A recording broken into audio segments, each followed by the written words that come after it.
So we are talking today with Carrie, who is a Heartwood herbal medicine student.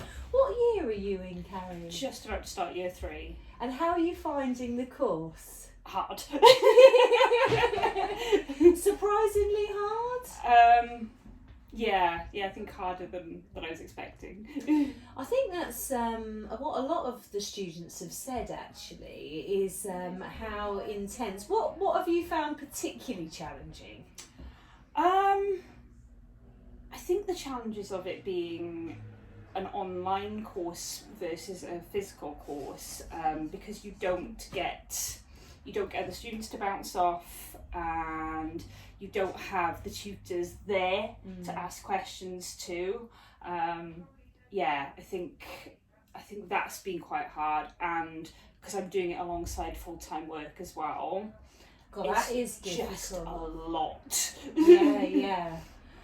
So are you doing the herbal medicine and working full-time? Yeah. Wow. How do you fit that in? I spend a lot of Saturdays just doing essays and things like that, yeah. And then each evening I try and dedicate at least an hour in the evening to doing study. Wow, amazing. Because it's really challenging. I think people's view of herbal medicine, I often joke and say I think people think that to train as a herbalist we have flowers in our hair and troops around a field. Yeah. But there's a lot more to it. Yeah, I think like a lot of my friends joke, like when they ask what I do, it's like, oh, Carrie does mushroom stuff. So I think there's not a lot of necessarily a lot of understanding around what we actually do. It's like, oh, we make nice teas for people, which we do, but there's a lot of other stuff as well. Yeah. What have you found the most enjoyable part of the course? Making stuff. Yeah. I love making stuff. Yeah, that's my favourite thing. Yeah. What do you particularly like making? I love experimenting with making balms and creams and things like that, making up different recipes and like coming up with ideas in my head of what I think is going to work. I really enjoy doing that. Lovely. And what made you decide to train as a herbalist? I think I'd always had an interest in natural remedies. I think I'd always had that from like a really young age, and I started down a path of holistic medicine in my 20s, so I went and trained as a holistic practitioner in my 20s and kind of felt there was something missing, like it was only part of a jigsaw, and I couldn't quite work out for a really long time what it was that was missing. And then I started getting more and more into like making my own herbal medicines and like learning how to forage and things like that. And I started seeing the Heartwood course for herbal practitioner, and kind of kept going back and forth all the time, going, oh, maybe not, maybe not. And it kept like almost calling me to it, and in the end I just went, well, I've gone back and forth on this so many times now, I think I've got to listen to the call. So yeah, I did.